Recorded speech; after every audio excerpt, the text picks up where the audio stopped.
Good afternoon. Welcome to today's webinar event. My name is Joshua. I'm going to be your presenter today. Welcome to today's event. We're here to talk about merging 1099 forms in both Church Windows Accounting and Payroll for either single printing or single filing, e-filing. There is no printed material or handout for today's event, okay? So there's no handout. We probably will develop a document on this at some point, but at this point we're going to have the video presentation material available only, and if it does become a document as well, it will be out on the Resource Center page.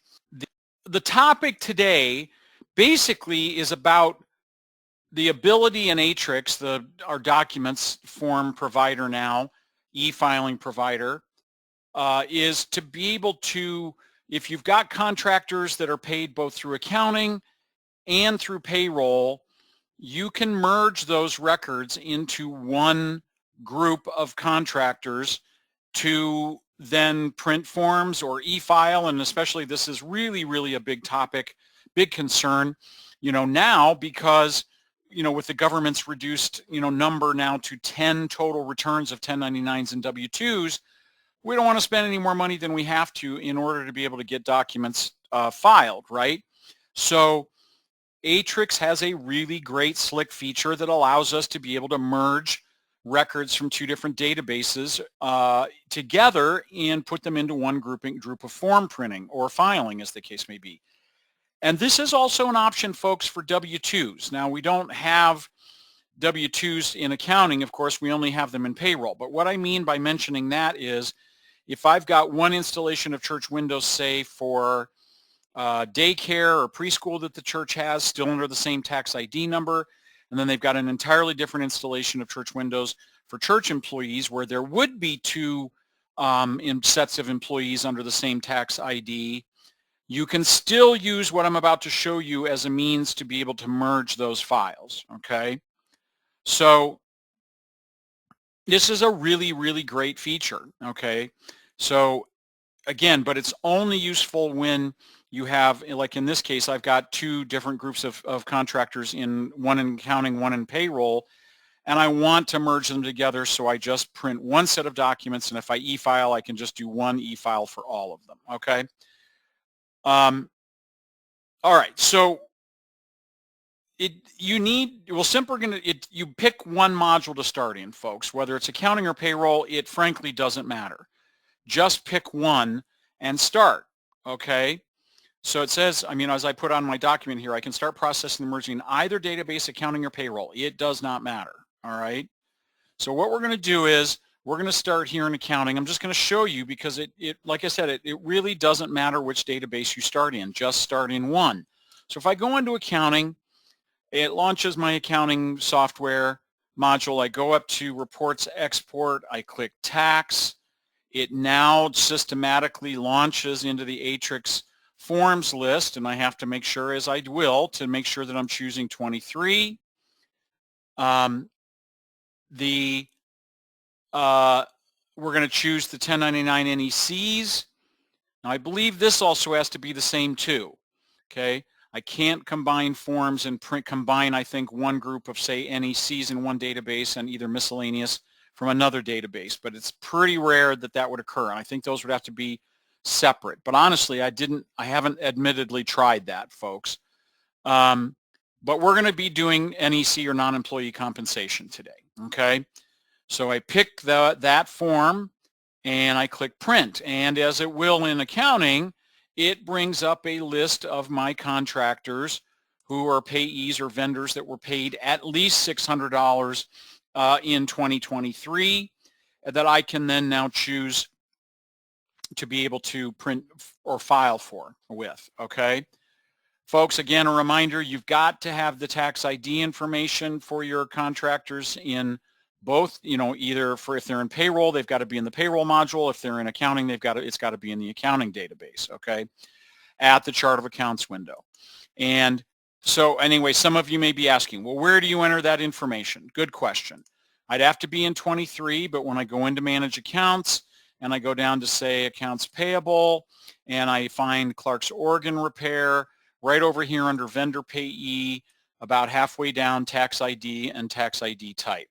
Okay, that's where that information is entered, and it has to be entered in the chart of accounts in the year that you're trying to process the documents. Okay, if I didn't have the tax ID information here in my chart of accounts in 2023, I'd only entered it in 24, it would not print. Okay, so each year's chart of accounts has to have that information.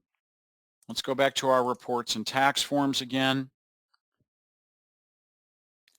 All right, so back to 23, 1099, you see print, put a check mark in my two contractors that I want. I click OK. I know a lot of you have been through this process before. Trust me, I've been through it a couple hundred times this year already. I'm not continuing my progress on my work, so I'm starting from the edge again, from the very beginning, okay, because this is where that option resides. All right, so we're going to choose no thank you, start processing my 1099s, 1096 forms, okay. So then we simply click next, verify your EIN, tax ID number, and click next. And here is the page where this process becomes important. So we're going to be choosing yes, I use multiple 1099 data files for this EIN. Okay. Most of you, if you're only printing them from one, you're going to choose no, I use a single 1099 data file. Okay. Likely that's what's occurring for W-2s for you. But in this case, we've got some contractors in accounting here and some in payroll. So I have to choose yes, I use multiple. And then we click next, and it opens up a completely different window. Okay. So it says you are working with multiple 1099 data files in a combined filing. After saving or exporting the 1099 data, close, return to the other application to process another 1099 data file. Okay, so it allows me to switch back to single if I made a mistake or wrong choice. I can choose to export the processed 1099 data as a file as a password protected file. I can import it from a 1099, albeit I've never done that, so I can't really help you with that, folks. And ultimately merge, okay, which we're going to come back to. But most of you are going to simply up here click save. Okay, because it knows now who my contractors in accounting are. So if I click save, it now creates a file that appears to be, like in this case, the date on the computer. Okay, 2024-0124, and then a number. And I simply say make a note of this number. And usually the last three or four digits should be adequate. Because again, once you've added them here, folks, they show up here. So if you've done this 3 or 4 times, you could have, a variety of different data names down here. But we're going to click OK, and it takes a few seconds, but notice it now populates that. So it tells me the name of the file, the data file, the date it was saved, the period it was for, and the number of recipients. Okay, so it's 3849. Okay, I'm now done in accounting. All right. I closed this. It's created here. It's created this file with these contractors' information. So I simply now close, and I go close out of accounting, and I jump into payroll, and I go right back up to reports and export. Again, folks, one of the main differences between payroll and accounting and 1099 processing is payroll knows which contractors have $600 or more in income and which don't. Okay, so we go to reports, tax forms again. Okay, here we are, choose 23, 1099 NECs, click print. Again, it's going to bark at me about probably continuing work. I'm going to click no because, again, that's from a different thing. So no starts me at the edge again, okay, right at the very beginning. Same process. No thank you, start processing. Next, confirm my tax ID, and next. Again, yes, I use multiple 1099 data files for this EIN, okay. Got to say yes in both of those, both databases. Again, next opens up the same exact screen with the file that I had created in accounting, okay, the data name. So same thing, I simply click Save, creates another file, same date, but with the last 6 digits, I believe, are different, and I click OK. Takes a few seconds, it adds them here. I have 2 recipients in both databases. Those are not the same recipients, okay? But again, it shows 2 of them with the same date, save date. If they were different dates, they'd have different save dates. Same time period. And all I need to do here, folks, is simply put a check mark in these 2 check boxes and simply click Merge. It says, have you included 1099 data files with all recipients for this filing? It is important to have all recipients included now for combined filing. You will not be able to add another 1099 data file to the merged one. I don't believe that's entirely true, folks. You could go back and create a new one. What they're talking about is the one that I'm creating right now. So I'm not sure that's entirely true, but we're going to go ahead and click yes. So once I click yes, it goes through its gyration, starting merge. Not very long because I only had a couple, and then in each one of them. So I simply click continue. And now it's actually feeding the information from both of them. Now I'm back into the regular standard 1099 processing page, folks. So I would, enter all of my information as needed, verifying that. Next. Now I'm into the regular standard 1099 processing or printing processes. So filing for company employer, no state tax information, no local, no one's opting to receive a 1099 form electronically, and how do I want to detail or list the Social Security numbers or tax IDs? They're all legal, folks.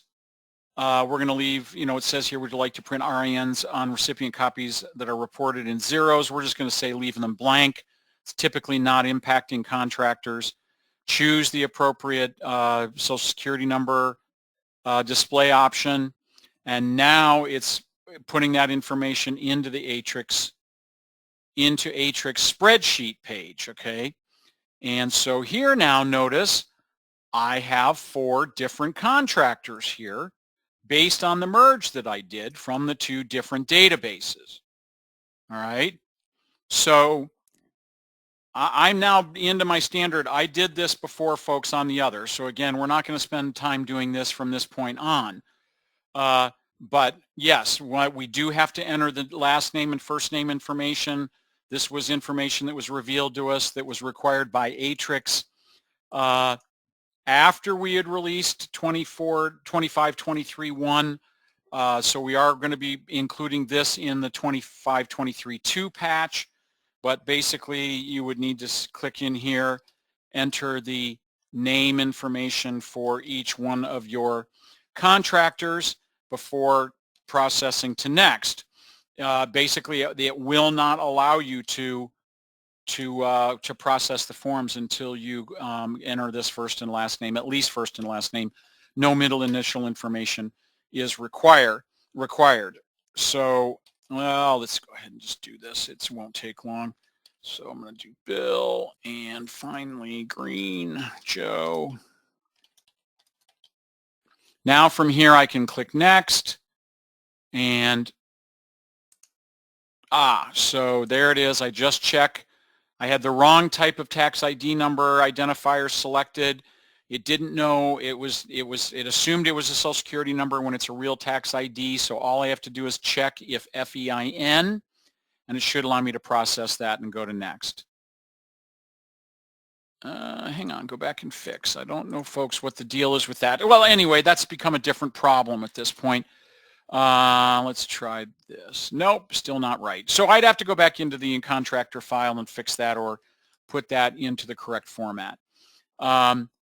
Federal EIN number, is that, will that be? There it is. I got it now. So I just was missing characters. So I'd have to go back into their employee file for next year to fix that. So I just continue next step, keep going, going across the page. It's doing a double check in the Atrix system. They all have at least 600. And then finally, we get to our Atrix page where we can either e-file or choose other options and actually print the forms, or print and e-file if we wish. And then we're off and running and printing all 4 of those forms. But if you did decide to e-file, you have all 4 of the recipients all in one place. All right, so a question just came up here is, do we have the option to adjust amounts here? The answer to that, folks, is simply yes. So if I go back here, and you can do this for W-2s or 1099s, but if the amounts were wrong for any one of the box 1 non-employee compensation amounts, folks, you can edit those right here. That's a great question. But any of this information can be edited, okay? All of it. All right, well, folks, that is where I am going to leave our topic for today.